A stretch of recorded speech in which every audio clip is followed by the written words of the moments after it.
priedangos istorijas, tai yra karą ir marą, tikrąjį kinetinį karą. Ukrainoje karas tai yra tik parodija iš karo, kuris galėjo būti prieš branduolinį karą arba visą Europą liepsnojančią.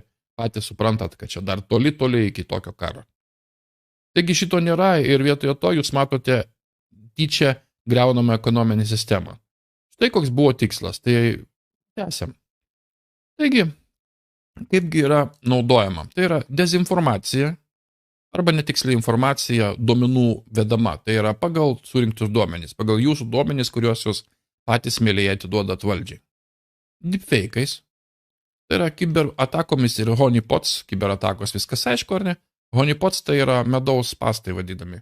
Kaip pavyzdys naujausias tai būtų Elono Musko apklausa dėl prezidento Trumpo paskyros atstatymo Twitteryje, kur jisai sugavo visus milijonus botų, kurie atėjo staiga, reiškia, prabalsuoti prieš grąžinimą. Jis apie tai pats parašė, bet apie tai naujienų laidoje šiek tiek plačiau, bet tai yra vienas iš pavyzdžių, kaip galima suorganizuoti spastus, į kuriuos visi sukris patys žinodami, netgi kad sukris vis tiek sukris, nes jų yra paskirtis daryti tam tikras funkcijas ir jie tikrai jas darys bet kokią kainą.